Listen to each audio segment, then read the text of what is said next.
स्वागत है एक बार सभी विद्यार्थियों का फिर से। और अब की बार मैंने यहाँ पे फ्रेजल वर्ब को है और ये देखना है कि फ्रेजल वर्ब क्या है और उसका यूज किस तरह से होता है, क्या हमको वहाँ पे करना चाहिए। देखिए, क्योंकि बोर्ड की वजह से जितना भी है उतना मैंने लिखा है और यहाँ समझना ज़्यादा है कि अगर ये समझोगे तो इसकी वैल्यू आपको पता चलेगी कि इसको हम किस तरह से कवर कर सकते हैं और किस तरह से प्रैक्टिस के द्वारा हम इसमें थोड़ा सा कंट्रोल अपना बना सकते हैं, अप्रोच बना सकते हैं। तो देखिए, फ्रेजल वर्ब को पहले तो मैं डिफाइन कर देता हूँ कि फ्रेजल वर्ब क्या होती है। फ्रेजल वर्ब का मतलब होता है जैसे होती है, कॉमन वर्ब्स होती है, बहुत सारी होती है, ट्रांसिटिव इंट्रांसिटिव बहुत सारी वर्ब होती हैं। तो जब किसी वर्ब में कोई प्रीपोजिशन या फिर कोई एडवर्ब पार्टिकल ऐड कर दिया जाता है बाद में, फिर से सुनिए, जब किसी वर्ब में कोई प्रीपोजिशन या फिर एडवर्ब पार्टिकल, इन है, इनटू है, ये प्रीपोजिशन हो गए, और जैसे डाउन है, अप है, इस तरह से ये एडवर्ब पार्टिकल हो जाते हैं। तो ओवर है, एबव है, जब जुड़ जाते हैं तो इस तरह से इनमें इन वर्ब्स का सेंस बदल जाता है, मतलब अर्थ बदल जाता है। और जब अर्थ बदलता है तब हमको सबसे बड़ी प्रॉब्लम फिर होती है, क्योंकि अगर हमारा गिव दिया है तो गिव माना तो देना होता है, लेकिन अगर गिव इन कर दिया है तो फिर उसका अर्थ बदल जाता है। फिर गिव इन माने झुकना, समर्पित करना होता है, सरेंडर करना होता है। इसी तरह से जैसे गिव अप आपने पढ़ा हो तो गिव अप माने त्यागना, छोड़ देना होता है। ऐसे बहुत सारी वर्ब्स होती हैं जिन्हें हमें समझना पड़ता है, और ये एक बहुत बड़ा मैटर है कि आप इसको कैसे अभ्यास से कर सकते हैं। जैसे लिखा है, he did not land me the newspaper because he was going, और इट लिखा है, उसने मुझे वो समाचार पत्र नहीं दिया बिकॉज ही वॉज गोइंग। अब गोइंग का मतलब गो, और गो से हमको ये देखना है कि गो ओवर भरे, गोइंग ओवर, या फिर गो थ्रू भरे, या फिर गो अबाउट भरे। अब ये सिलेक्शन काफी मुश्किल हो जाता है। तो यहाँ पर देखिए, यहाँ सिलेक्शन करने का मतलब तो हम ये भर देंगे, मतलब करेक्ट ये है, लेकिन करेक्ट ये है तो कैसे है, मतलब ये बी कैसे है कि गोइंग थ्रू इट, क्योंकि गो थ्रू, जब गो ओवर माने हम देखेंगे तो गो ओवर माने होता है जांच करना, किसी भी चीज को जांच करना। कोई मतलब the manager went over the accounts of the clerk, मतलब मैनेजर ने क्लर्क के अकाउंट की जांच की, तो वो होता है। गो थ्रू माने होता है पढ़ना, और गो थ्रू माने सहन भी करना होता है, लेकिन यहाँ चूंकि न्यूज़पेपर दिया तो पढ़ने से संबंधित है, तो going through it. Go about माने होता है मतलब घूमना, वॉन्डरिंग हियर एंड देयर, इधर उधर भटकना। तो यहाँ पर हो जाएगा, he did not land in the newspaper because he was going through it, क्योंकि वो इसे पढ़ रहा था। तो यहाँ पर ये पॉइंट बी नंबर आपका करेक्ट हो जाएगा। इसके बाद है, for want of sufficient funds your new project is likely to fall, मतलब पर्याप्त फंड की कमी से your new project is likely to fall. अब यहाँ पर आइडिया लगाना है कि चूंकि पर्याप्त फंड नहीं है तो फिर आपका न्यू प्रोजेक्ट जो है वो क्या होने जा रहा है। तो देखिए, फॉल आउट माने होता है झगड़ा करना, फॉल आउट, ये ध्यान रखिएगा, क्योंकि यहाँ एक नहीं मैं बता रहा हूँ, मतलब आपको एक सेंटेंस के साथ, एक क्वेश्चन के साथ आप तीन तीन मीनिंग आप पढ़ रहे हो, तो उन चीजों को ध्यान से सुन लेना है। फॉल आउट माने झगड़ा करना होता है, ठीक, और फॉल अंडर माने होता है, फॉल अंडर माने होता है कोई चीज किसी के अधीन में चले जाना, मतलब किसी के अंडर चले जाना, अधीन हो जाना, ठीक है। अब समझ, और फॉल थ्रू माने होता है विफल हो जाना, असफल हो जाना। तो अब यहाँ पर चूंकि प्रोजेक्ट की बात हो रही है तो फॉल थ्रू का मतलब विफल हो जाना, तो आपका यहाँ पर भी आपका बी ऑप्शन सही है। तो for want of sufficient funds your new project is likely to fall through, अर्थात चूंकि पर्याप्त धन नहीं है, पर्याप्त कोष नहीं, तो पर्याप्त धन की कमी के कारण, वांट माने कमी होता है, लैक जिसको बोलते हैं, तुम्हारा जो नया प्रोजेक्ट है वो जो है विफल होने जैसा लगता है, इस तरह से हो गया। अब यहाँ पर क्या, how have you come such A precious diamond. अब यहाँ पर देखिए कम जैसे लिखा हुआ है, कम अक्रॉस सभी जानते होंगे, अचानक कोई मिल जाना कहीं पर भी। और जैसे कम अपॉन माने होता है टकरा जाना, समझना। अब यहाँ पर कम अक्रॉस या कम अपॉन या कम बाई माने होता है मिल जाना, प्राप्त हो जाना, या पड़ा हुआ मिल जाना। तो अब यहाँ पर आपका यही सही है, कम अक्रॉस का मतलब होता है जैसे कोई व्यक्ति अचानक मिल गया, ठीक है ना। और कम अपॉन माने किसी से टकरा जाना, मतलब ऐसे अचानक कोई मतलब, या कोई घटना मतलब, या किसी वस्तु से टकरा जाना, ये भी हो सकता है। लेकिन चूंकि ज्यादा क्लियर सेंस इसके साथ प्रीशियस डायमंड के साथ ये दे रहा है, वो कह रहा है कि how have you come by such precious, ये तुम्हें कीमती डायमंड कहाँ से मिला, तो कहाँ पड़ा हुआ मिला, कहाँ मिल गया, तो इसलिए कम बाय यहाँ पे सही होगा।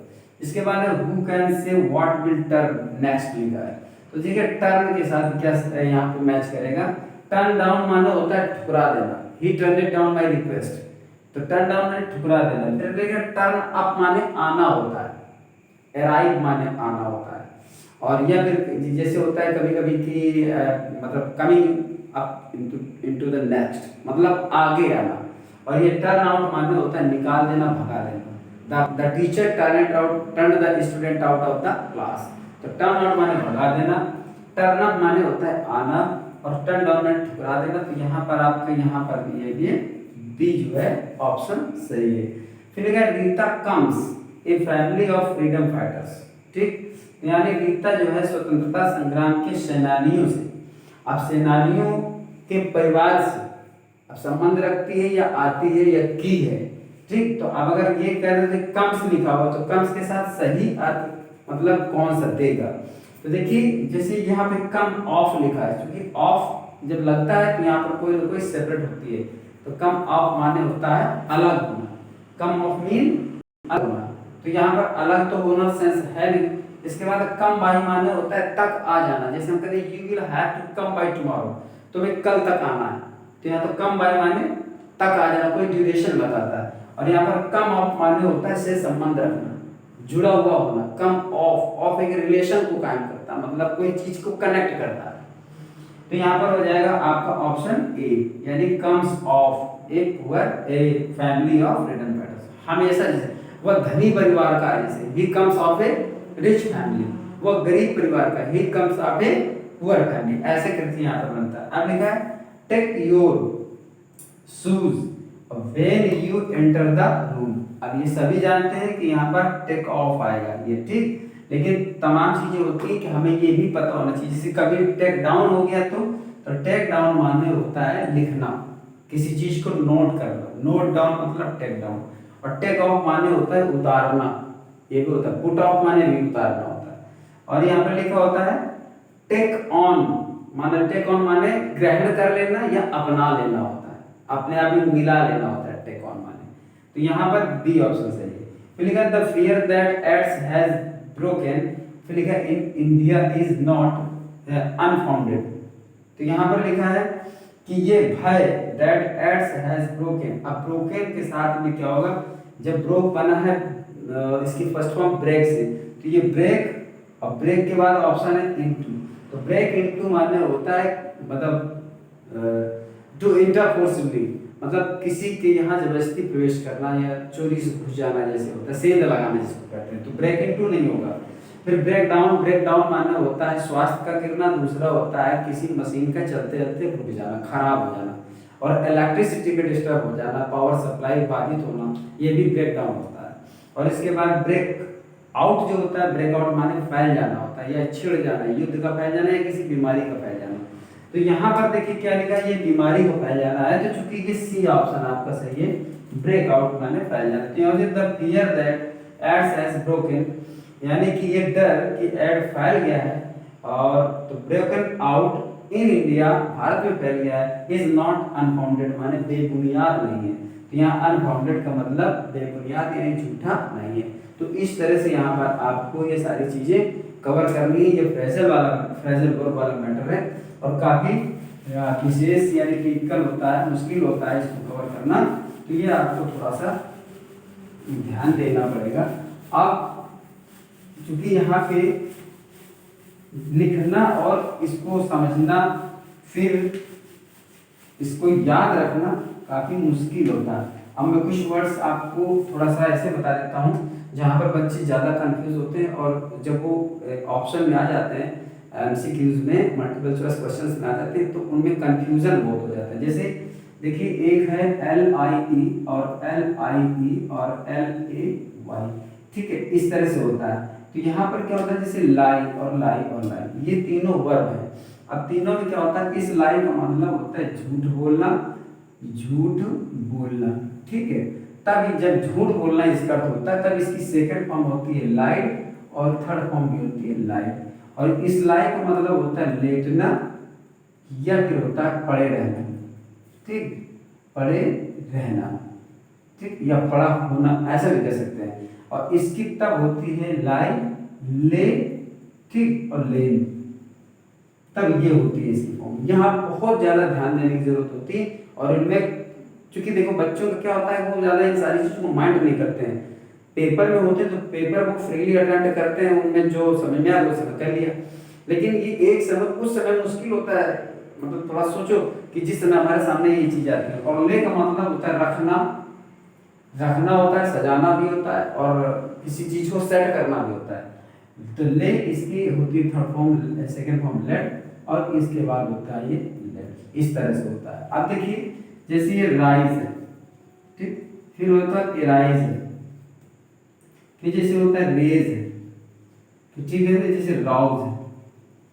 अब ये चारों देखो कैसे आती है, राइज, रोज, और फिर होता है राइजन, ये एराइज और एरोज, ठीक, और फिर होता है ये एराइजन, और फिर ये रेज, तो ये इसकी बनती है रेज्ड, और फिर होता है ये रेज्ड, ठीक, और इसके बाद ये होता है राउज, तो ये होता है राउज्ड, और फिर ये होता है राउज्ड, ठीक। तो ये देखो, राइज माने होता है ग्रो, ग्रो अप या गो अप, मतलब ऊपर बढ़ना या निकलना। तो ये हम ज्यादातर जैसे the sun rose in the east, the sun rises in the east, ऐसे करके हम यूज करते हैं, ठीक है। और इसी का प्रयोग जैसे हम ये करते हैं, the cost of domestic gas या LPG gas has risen up, मतलब प्राइस वगैरह जब बढ़ती है तो उसको भी ग्रो के सेंस में इसको ले लेते हैं। और एराइज का मतलब होता है come into being, come into being का मतलब होता है कोई चीज उठ खड़े होना या जीवित हो जाना, सरवाइव करना, ये होता है एराइज। तो जैसे होता है कि the dead body arrows suddenly, मतलब वो जो मुर्दा था वो एकदम खड़ा हो गया। तो ऐसे करके जैसे किसी चीज में एकदम से एनिमेट हो जाए, तो वो इस तरह से यहाँ पर ये दिया जाता है। तो यहाँ पर एराइज, एरोज और एराइज। और रेज, रेज का मतलब होता है कोई चीज को उठा देना, उठना नहीं, उठा देना। He raised a problem before me, उसने मेरे सामने एक समस्या खड़ी कर दी। तो ये रेज्ड होता है यहाँ पर, रेज्ड और रेज्ड, रेज होता है। और राउज माने होता है किसी चीज को जगाना, ये भी होता है उठाना, किसी चीज को जगाना या उठा देना। तो यहाँ पर इस तरह से ये सारी चीजें सामने आती हैं, तब एक बार ये प्रॉब्लम खड़ी हो जाती है। अब देखिए, जैसे एक चीज ये हमारे सामने बहुत आती है, LIGHTNING, ठीक, और एक होता है LIGHTNING, और एक होता है LIGHTING, ठीक है। देखिए, ये वही वर्ड है। अगर आपको कहीं पर लिख दिया कि देयर वाज, ठीक, देयर वाज, फिर लिख दिया ऐसे, और फिर लिख दिया इन द स्काई, ऐसे, एट मिडनाइट। अब आपको ये दे दिया और ऑप्शन दे दिया A, B और C, और दूसरे में D में दे दिया ब्राइटनेस, दूसरे चौथे में दे दिया ब्राइटनेस। अब आपको भरना है, there was in the sky at midnight, आधी रात में ऐसा था या ऐसा हो रहा था, ठीक।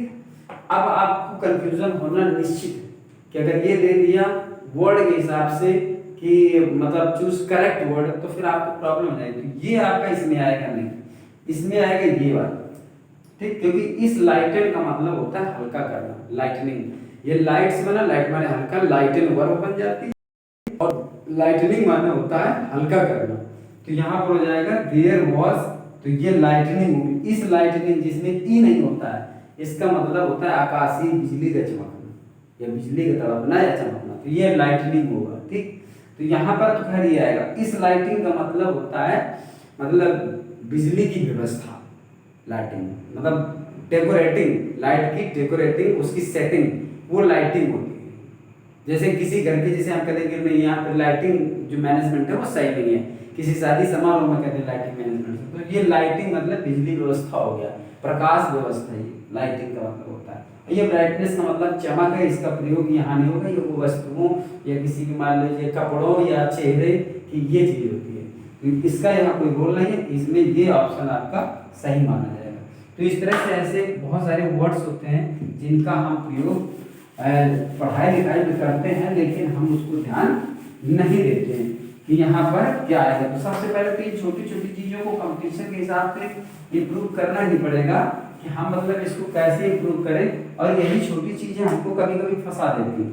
जैसे होता है एडिशन, ठीक, जैसे होता है एडिशन, ठीक, और जैसे होता है एडिशनल, ADDITIONAL। अब देखिए एडिशन, एडिशन माने होता है योग किसी चीज का, या फिर होता है जोड़, ठीक, और इस एडिशन माने होता है संस्करण, किसी पुस्तक आदि का संस्करण होता है। जब मतलब कोई चीज प्रकाशित होती है तो किस टाइम कैसे करके उसको एडिट करके निकाला गया, पब्लिश किया गया, एडिशन हो गया। और एडिशनल का मतलब होता है अतिरिक्त, ठीक, और ये सब हमारे सामने आते रहते हैं, लेकिन हम इनको मतलब कंफर्म नहीं कर पाते हैं कि क्या होता है और कौन सा वर्ड कहाँ पर है। अब ये चीज मैं इसलिए बता रहा हूँ कि कभी कोई चीज ऑप्शन में पूछ दी गई कि कौन सा भरेंगे, तो फिर उस समय सेंटेंस के सेंस के बाद फिर इनका अर्थ निकालना लड़के के लिए काफी मुश्किल हो जाता है। जैसे HALLOW, जरा गौर करना, HOLLOW, फिर होता है HALO, फिर होता है HELLO। अब यहाँ पर क्या है, हेलो माने इसका मतलब होता है सैक्रेड, सैक्रेड का मतलब होता है पवित्र, ठीक, और इस हॉलो माने होता है नॉट सॉलिड, यानी नॉट सॉलिड का मतलब होता है खोखला, खोखला होता है। और इस हेलो का मतलब होता है ग्लोरी, ग्लोरी का मतलब होता है प्रभा मंडल, जो मतलब देवी देवताओं को के सिर के पीछे जो गोल प्रकाश जो मतलब दीप्तिमान होता रहता है, दिव्य प्रकाश जो मतलब दिखाई दिया करता है, उसको हम कहते हैं वहां पे ग्लोरी। और इस हेलो का मतलब होता है संबोधन, ठीक, या फिर हम कहते हैं अभिवादन, इसको कहते हैं। तो ऐसे करके ये वर्ड्स आते हैं और हमको जो है पता भी नहीं चलता कि हम इनको करें क्या और कैसे क्या करें। तो इसलिए इन सारी चीजों को ध्यान में बहुत रखना पड़ता है। और जैसे होता है CONDON, ठीक, और एक होता है CONSON, ठीक है, ये कंडोल माने होता है। अब देखिए कंडोल, ठीक, इस कंडोल माने होता है यहाँ पर कंडोलेंस शोक प्रकट करना, शोक प्रकट करना, ठीक, ये होता है। अब यहाँ कंसोल माने होता है सांत्वना देना। जैसे मान लो कोई किसी कोई मतलब कैजुअलिटी हो गई तो वो कंडोलेंस डे डिक्लेयर किया जाता है, हम वहां पर दुख प्रकट करते हैं, ठीक है, अपने आप में दुख हम व्यक्त करते हैं, मौन धारण करते हैं 2 मिनट का 1 मिनट का, वो कंडोलेंस होता है, उसको कंडोल कहते हैं। और ये कंसोल है, मतलब किसी को कंसोल करना, कंसोल का मतलब कंसोलेंस यानी सांत्वना प्रदान करना, समझाना, मतलब उसको किसी तरह से समझा करके उसकी आत्मा को समझाना, उसको किसी न किसी तरह उसके दुख को कम करना। तो यहाँ पर ये इस तरह से ये हो जाता है। फिर जैसे देखिए ब्रेक, और फिर होता है BREAK। अब देखिए यहाँ पर ये होता है, अब वही रोज कॉमन वर्ड से जो रोज आते हैं, तो इस ब्रेक माने होता है आपका रोकना, यानी अवरोध करना, मतलब जो रास्ते में ब्रेकर्स बने होते हैं वो इससे बनता है। और ये जो ब्रेक है आपका, इस ब्रेक माने होता है किसी चीज को तोड़ना, ये जो है किसी चीज को तोड़ना होता है। तो यहाँ पर ये सारी चीज होती है। जैसे हम ये देखते हैं CLIENT क्लाइंट, और एक होता है कस्टमर, ठीक। तो क्लाइंट का मतलब होता है मुवक्किल, यानी ये जो है अदालत या कानून संबंधी वर्ड है। जैसे वकीलों के मुवक्किल होते हैं, जो मतलब कोर्ट कचहरी तहसील जाते हैं और वो अपने मुकदमे को फाइल करते हैं किसी वकील के माध्यम से, वो उसको क्लाइंट कहते हैं, ठीक है। और यहाँ पर कस्टमर का मतलब होता है ग्राहक। ये मतलब कहीं भी किसी भी दुकान में किसी भी तरह का व्यक्ति होता है जो किसी चीज को परचेज कर देना जाता है, तो यहाँ पर वही उसी को कहा जाता है कस्टमर माने ग्राहक। अब जैसे देखो आंसर, और एक होता है रिप्लाई, ठीक। तो जहाँ पर आंसर का मतलब होता है किसी क्वेश्चन का आंसर देना, मतलब उत्तर या जवाब ये भी है, ठीक। और उत्तर या जवाब ये भी है, मतलब किसी चीज का उत्तर या जवाब।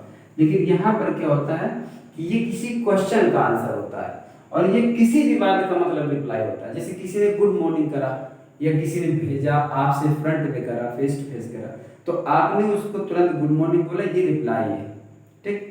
आपको उसने कुछ विश किया, हैप्पी दिवाली, हैप्पी दशहरा, किसी तरह से आपने भी सेम टू यू ऐसे करके कह दिया, तो ये रिप्लाई हो गया। ये कोई उसके प्रश्न का जवाब नहीं, ना ही उसने प्रश्न किया, तो ये रिप्लाई है। ज्यादातर आप पढ़ते और जानते होंगे, क्योंकि सोशल मीडिया में इसका बहुत ज्यादा यूज भी होता है बोलने में कि उसने मेरी बात को कुछ रिप्लाई नहीं करा।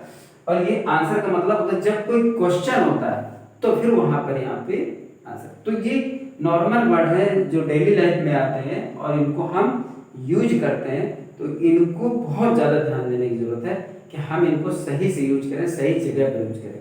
तो आज चूंकि इतना ही रहेगा, और इसके बाद मैं कल फिर आपको कुछ नया देता हूँ, चूंकि वोकैब्स पर ही मैं ज़्यादा ध्यान दूंगा, और क्योंकि वही एक बड़ा टॉपिक रहता है, बच्चों को प्रिपेयर के लिए भी दिक्कत रहती है, तो यहीं पर यही चलेगा। और उसके साथ ही कुछ ऐसे सेंटेंस होंगे जो मतलब फिल करना होगा, चूज करना होगा, जो कॉमन एरर्स या फिर स्पॉटिंग द एरर से रिलेटेड होंगे।